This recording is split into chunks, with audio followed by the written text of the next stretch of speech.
Hello, everyone. How are you? I am Violet Lee, your Tai Chi examiner.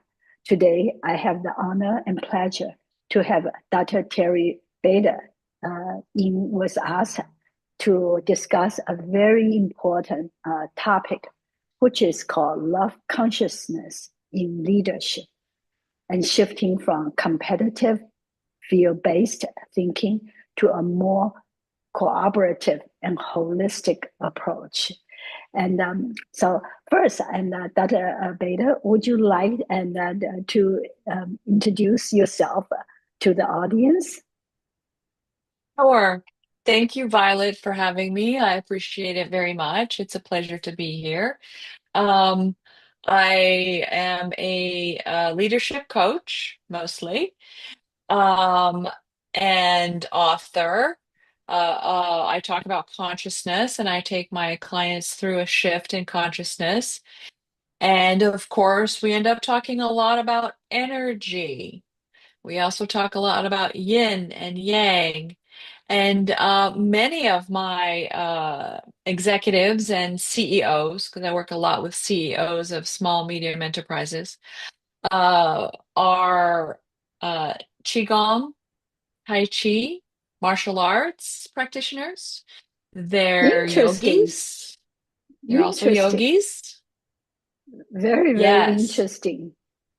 Well, everyone, the way I got to know Dr. Bader was through a couple of the retreats, and the retreats were hosted by Immortal Sisters. And during the retreat, I learned a little bit about Dr. Bader and know about her experience. And so when she is going to talk about this issue about uh, consciousness, then I got very intrigued. And also, I was wondering the relationship between so-called consciousness and also the the energy work.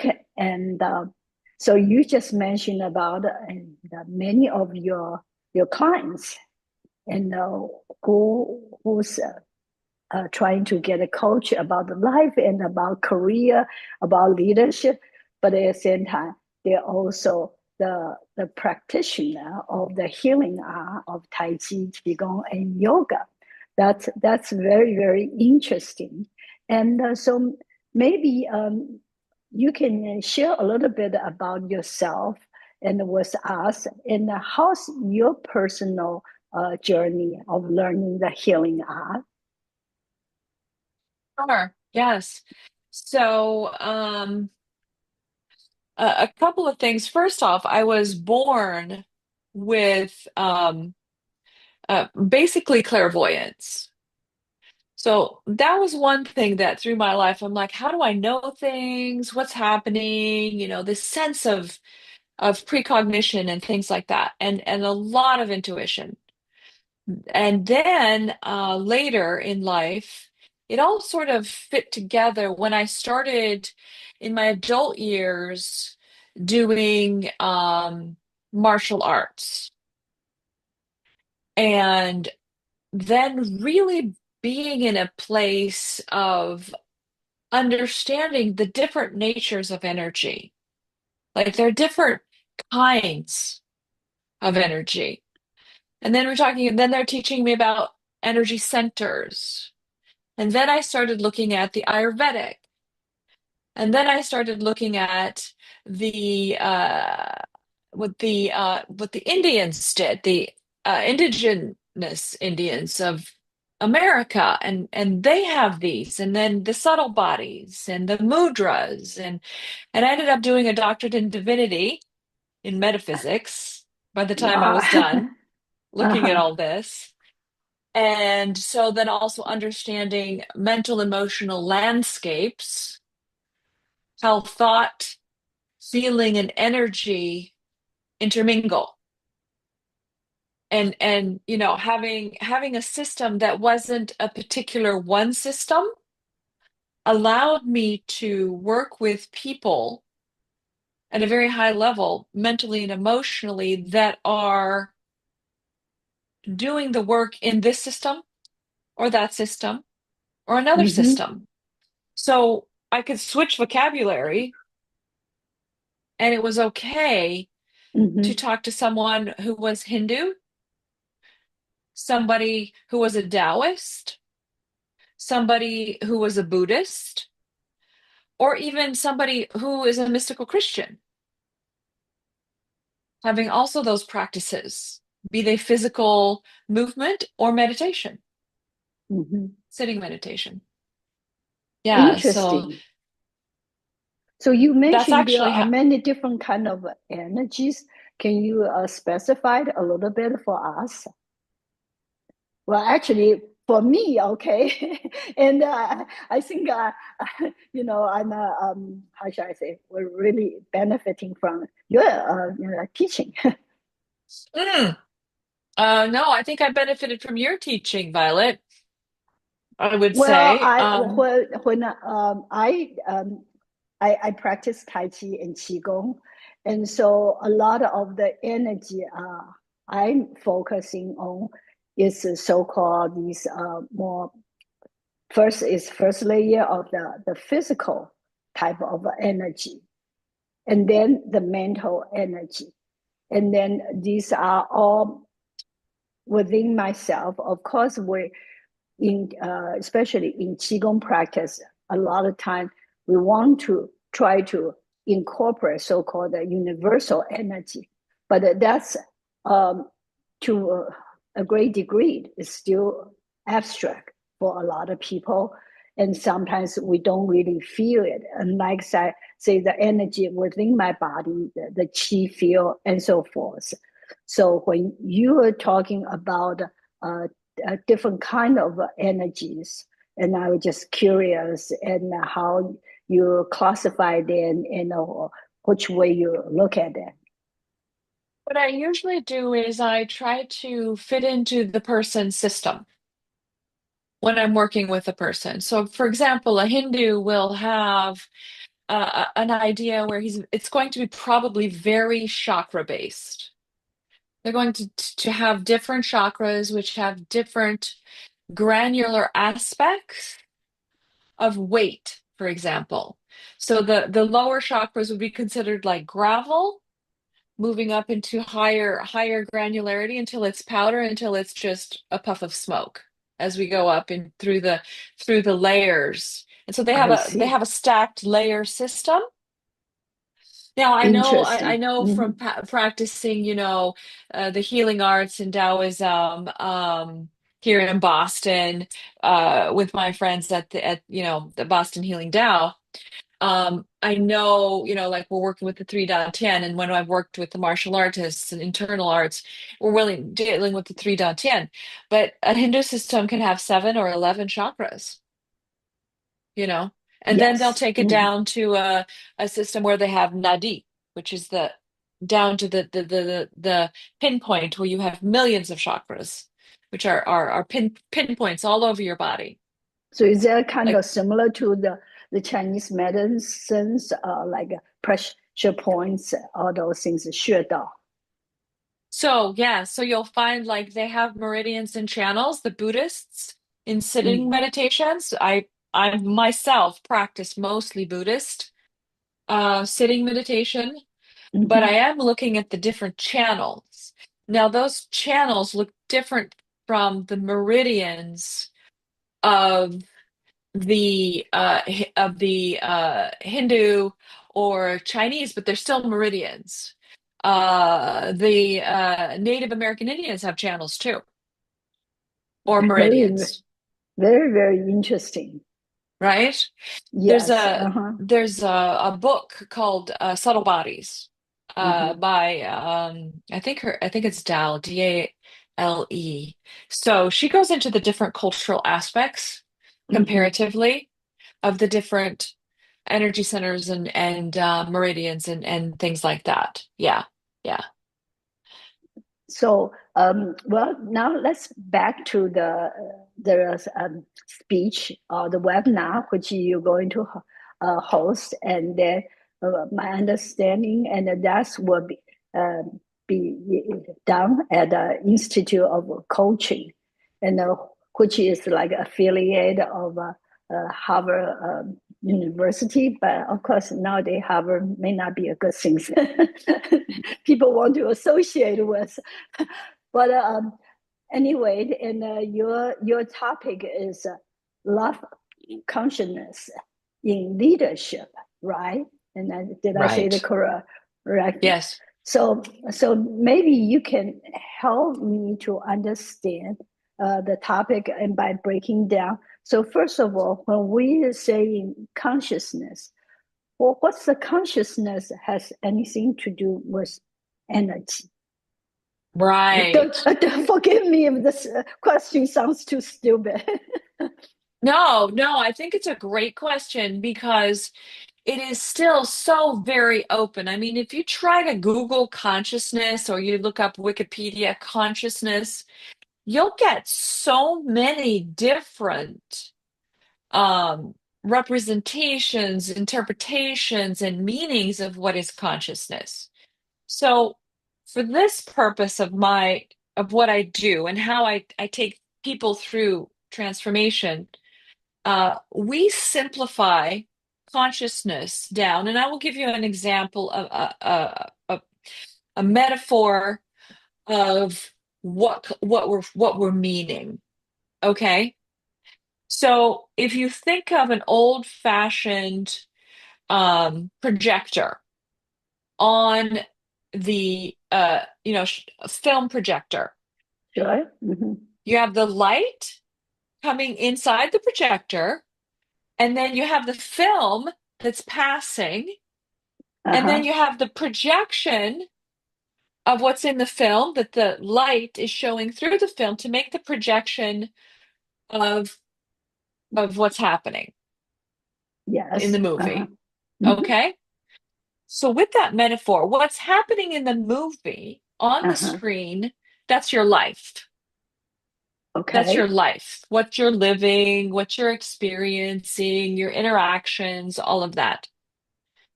The film is your set of representations, your mental narratives, what you've learned, who you've become, what you do with yourself in a day. That's your movie. That's your choice of what is on the film of your life. Your Yes. consciousness is the pure light that is in the camera that is there. So consciousness in itself is just pure light. So And is the then okay. So what I'm gonna go to the next step so we can then dig in. So pure consciousness is the light of your being. Okay? It's pure when you're born, whatever, or maybe a little bit before you're born. And then you're choosing through choices or through learning. Maybe you have a black and white film, which I tend to call war consciousness. And maybe you have a film in color, which I tend to call love consciousness. And that applies and is mirrored between left brain function and right brain function, where left brain is there's right, there's wrong, there's good, there's bad, there's me, there's you, there's Mm-hmm. um uh there's I win, you lose. Like that is war consciousness. It is absolute, it is black and white, and it is divided. That's how the left brain works. And And so I'm not as you're going to blink in the war. I'm not going to blink. Just kind kidding. of, yes. Yeah, that was true. And then the love consciousness, which actually sort of is the energy that runs through, or the consciousness that runs through the right brain, is it is multidimensional constellation fashion thinking. It is open, it is Mm-hmm. flexible, it is in flow and movement, and it's not looking for right and wrong. It asks open questions. What is optimal here? What is the best thing to do? How would we get there? Who would help us? And what is our motivation for doing it in the first place? And that's where it's a higher level of thinking and feeling that goes through the right brain, right mind. And that's how I lay it out for executives because they can be coming from any system of thought, any belief system, any kind of training, military, MBA, whatever training they've had. This gives them a simple representation of what is pure consciousness, what is war consciousness, and what is love consciousness. So, okay, so there are three different kind of conscious or three different levels. So I don't know how you want to call it. So do all of us have all these three different kinds? And then if it's say it's all the same or it's different. And then when these three different kind of consciousness play together or they don't play together, and the results different. Am I Yeah. getting hmm somewhere? So This is your a pure new to. consciousness, yeah, your pure consciousness is neutral, innocent consciousness when you're born with or that is at your core. So Okay? everyone is the same. Yeah, everybody has that. Okay. But then we pile on top of it social and psychological constructs, mental Mhm, patterns, mental narratives, mhm, trauma, experiences in life. We create systems within ourselves to make us more open or closed. mhm, We seek to be significant or we seek to make a difference or not. We seek mhm, safety. All of these things come into play. But the basic line is mhm. if you're thinking primarily from right, wrong, win, lose, me, you are in war consciousness. And I'm sure you know this, that kind of energy or imprint of who you're being is wrought for setting you up for conflict because that kind of thinking, that kind of defensiveness, that kind of rigidity, right and wrong, black and white thinking, it sets you up to be in conflict and to be divided within yourself and from other people. So uh, now you're going to have this very important and speech and talking the love consciousness in leadership. Why matters? Mm. Because why does it matter? Yes, because Yeah. so much of what we do in business is based in war consciousness because we're looking to have a certain outcome, right? Which is an extraction economic system where we want to extract something, gain something, profit from someone else's work, rather than a transactional system where we're helping each other, adding to each other, and building something together, which is for the greater good for ourselves, for everybody included. There's a great book on that called Locust and Bees, where he's actually laying out the two fundamental kinds of capitalism that can happen in business. And one is extraction based, and that's where the locust, he calls it locust capitalism. And Uh-huh. the other one is creation based, added value, Hmm. which is called, which he calls the bees. Okay. Interesting. Yeah. Beautiful book if you're really interested in why this matters in business, to think about war consciousness and love consciousness. He doesn't talk about it in my terms, he talks about it in economic terms. Hmm. And I'm saying, hey, if we want to get to this other level of doing business and creating a harmonious society, we've got to leave behind war consciousness and put it in its place. We'll still have it because we'll still have a left brain. But we have to Yeah. lead with the right brain. We have to lead with a different way of thinking and being in life that Hmm. is much larger Hmm. and more complex and more creative.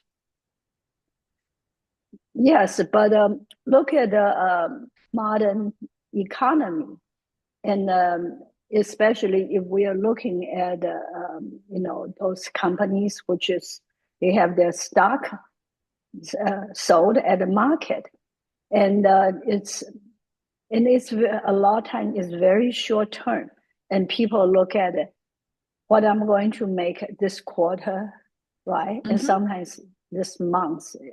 In this day of age, information is so fast, and then so they're looking at a very short term, and the so a lot of time it seems the war consciousness and probably will play a big part, and they will try to be somebody out in a short run Yeah. and make the number looks good, and the the CEOs and or the presidents of the company, and that they not necessarily have a huge stake in the company, right? They are employees, and but they will be rewarded if the stock market goes up or their stock goes up, and then their bonus tied into to that so-called performance. And so it seems to me, maybe I'm just, I don't know, a lot of time in the world consciousness probably get them ahead and keep them there. And then, so you are going to talk about the love consciousness and how would that persuade anyone and want to do this. And I heard you were saying, if we are building some coalition and we work with each other and we can both benefit.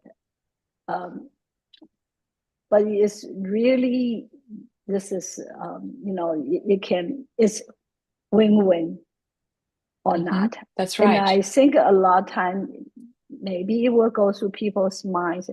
Will that really do me good? And I'm just being a benevolent person or a company.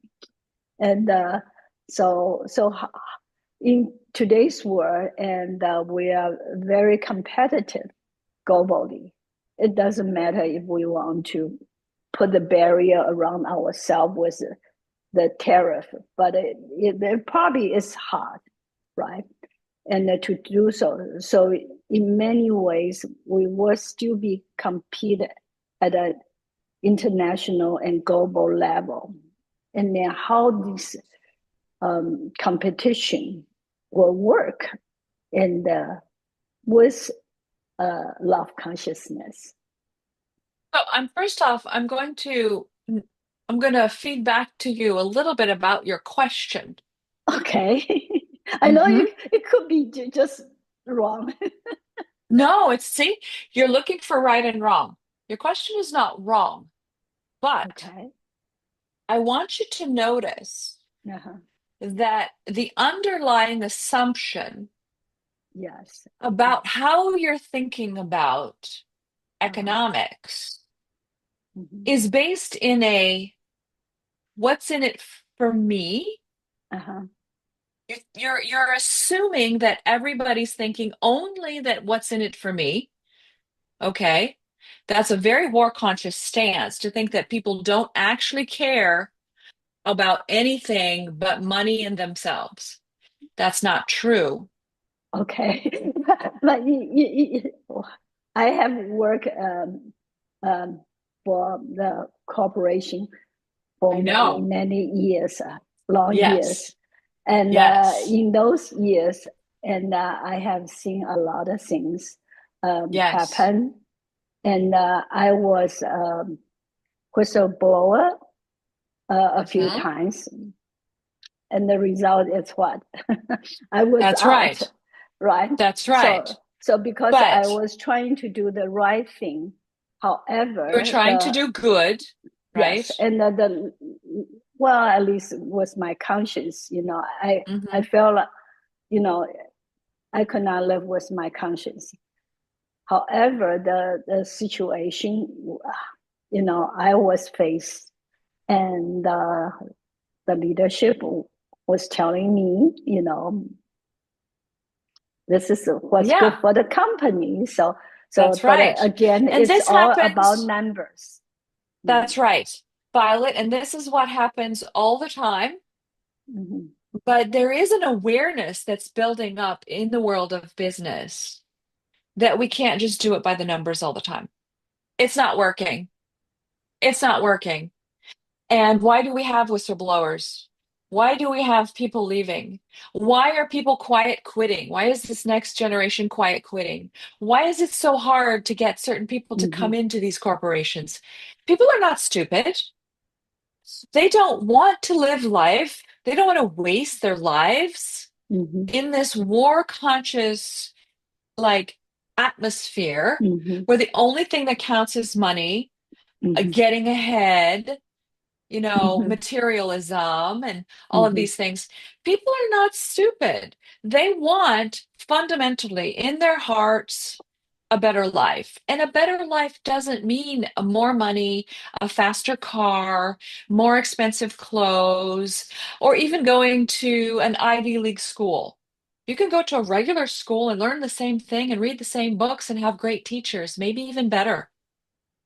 Mm-hmm. You don't have to have the pedigree. You don't have to have the expensive, shiny things to get ahead. People know this. Now, we've been brainwashed, and I'm a little up there in years too. So we're a little more brainwashed over time. We have been taught that we have to accumulate this, that we have to have these things. That now newer generations are a little different. And so there's globally a progression. The reason that I have a job doing what I do as a leadership coach, going around telling people that with my book, Flip Your Switch, a user's guide to a whole new mind, like how to think and do differently in a whole new way of being that is holistic, that is not based on how do we scare people or manipulate people into doing what we want them to? How do we Mm-hmm. work with people? How do we make win-win? How do all of these different kinds of questions, right? So we have to be careful not to assume that everybody in business only wants to get ahead with money and doesn't actually want to do anything good. There's a Very big nice. move there's a big movement of a lot of people who want to do good. I one of my clients is actually the founder of the global movement called Founders Live, which is helping entrepreneurs all over the world in over 120 cities worldwide. And these are all people who come in because from love consciousness, they're like, I want to solve a problem that helps people. It might be clean water in their village. It might be making a new piece of AI that helps people who are deaf uh, hear, or works with eye movements to control because somebody's handicapped and can run their computer. There's so many things that so many people are doing because they want to do better, and so this guy made a support system for all of these people all over the world to be able to get education they needed, to get interactions, to get connections, to financiers, all of the things that maybe an entrepreneur needs. And they don't have to go through the old school systems. It's amazing. And the fact that the Institute of Coaches at Harvard McLean chose the subject love consciousness in leadership. I gave them AI and creativity and like some others. No, they said, no, we want you to talk about love consciousness in leadership. And I was like, are you sure? Because like it sounds a little out there, but we know that, I mean, I think I know, and I feel that humanity is shifting. And so this is what's happening in business. We are shifting. And so It's we stop having encouraging. It's encouraging. Yes. So we can Mm-hmm. stop having that black and white movie of is it this or is it that? Who's right, who's wrong here? We can let go of the black and white movie and have the colored movie with all the different variety, the rainbow of colors, which includes the black and white, Uh-huh. which just becomes two more colors in the rainbow. Hmm. Well, I can see the impact if the leadership and then can start using so-called love consciousness when they are making decisions, when they lead the company going forward. And I just curious, how do you cultivate that love Mm. consciousness? Is that just a switch? Oh, I want to be loving and caring. Oh, so how do people do, and how um, people like myself, and yeah, I'm leadership of myself. That's right. That's so right. so how do we as individual and then even to cultivate that? Yeah, how does that work? There's it's not just a switch, and yet it is. Huh? Okay? Interesting. So yeah, it's very interesting. So um for example, here's an energy example, maybe more for your audience. When I sit down into my meditation mat, right? Uh-huh. Now I'm a Buddhist meditator, whatever. But or I can also use a qigong example. When I sit down on my meditation mat Hmm. and I take some breaths, Hmm. I can feel my channels opening. I feel it. I can Uh-huh. feel what the Buddhists call the wind moving through certain channels. I can Hmm. feel if I have certain thoughts and feelings, I can feel my heart chakra go and open up. I can feel it, Hmm. right? I'm also a pranic healer. When I go into pranic healing mode, the palms of my hands get really warm. I can feel the energy flow happening through the palms of my hand. And the Hmm. left hand is cold and the right hand is warm because I'm drawing in from the left and pushing out through the right. I see. Okay? I'm Hmm. talking about it now and it's flaring up right now. It's my hands are doing it. Okay? That Hmm. is a switch, right? But where did Uh-huh. this like I didn't do that on day one, Hmm. right? That switch didn't happen, but now it's a switch because I meditate every day, because I pick up my crystals or do my work every day, because I do every day Hmm. something. I have practice. Hmm. Well, there is a very famous book called "Science of Mindfulness," and then and to show, you know, from the science perspective, from the research, and they prove, and when we're being mindful, and then it has a huge health benefit both for the physical and the mental issues. So Right. that's great. So when when we are trying to cultivate that love consciousness, so what is the method to do that? Is just doing more meditation and or doing more No, qigong or n- the method's in here. okay. The method's in my book. For people who especially do not practice Qigong or they're not a pranic healer or anything, this is for executives. This talks about, it's 52 chapters, 52 weeks, and it talks about the habits that we fall into. It talks about the structure of your mind, the basic structure of consciousness, and a lot of the trapdoors we fall into. Here's one: fake feelings and drama. We have a lot of fake feelings and drama that come from we think that we're justified in feeling a certain way when we have to question. We have to stop and be mindful. Well, what are my feelings? Where are these Hmm. feelings coming from? How did I create this narrative? What Hmm. is triggering me? Where did I get this idea that I should be upset because the guy in front of me is going slower in the road as I'm driving? Like, where did that idea come from? So we have that is what this is. This is there's three basic steps, and the first step is clear the garbage off of out of your mind, Uh-huh. all of the narratives and stories, and move into what we call the mindfulness. And Uh-huh. there are a lot of very practical things to do to notice thoughts and narratives that are junk, just junk. Just Mhm. like we picked it up somewhere, like a bramble that stuck to our Mhm. trousers. Like, get it out of there, clean it up, you know? Mhm. Give yourself some room to think, actually think, and not Mhm. just repeat the stuff over and over again, like a little robot.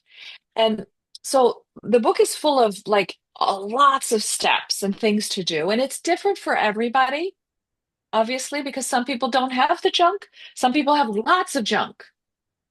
Some people have to Or do a different lot of junk, housekeeping right? or different junk. Yeah. So Yeah, different cleaning up I has to don't have happen. problem with that, but I have the other problem. That's right. That's right. So we have to clean up our junk. Then we have to consciously choose. Then we have Mhm. to follow through. Like Mhm. if I can sit down on my meditation mat and my heart chakra goes open, it's Mhm. because I fought with myself hundreds of times simply to get my butt on the cushion. Repetition, repetition of good things. Mhm. That mindfulness and all about what are you doing Mhm. and what is the choice. Mhm. So we do have to leave behind the idea that we know. We have Mhm. to leave behind our junk, open up, step through the mindfulness, what we're calling mindfulness, which is this think about what you're doing. It's the opposite of mindlessness, is being present, and then moving into choosing who do I want to be? How do I want to show up with people? And asking those questions to people who are executives in positions of leadership, you would be surprised how quickly so many of them change. It's because they haven't been given the opportunity. They haven't been told that they could think that way because they were trained to be right and to win and to do the numbers and make the money. Mhm. If you take that away from them and you let them think about it, they make other choices. Mhm. It's amazing. Yeah. Yeah, very, very interesting. And I am, by the way, I already registered for your seminar, and I'm so looking forward to it. And everyone, and uh, if you are not aware of this event, and you can use the link, and I put down underneath the this video, and so there's still time to register. And I think this topic is so badly needed, and nowadays I'm I'm also very inspired and very to hear you say it. And the newer generation, they have a little bit different mindset, and so in the topic like this one, you it has a market.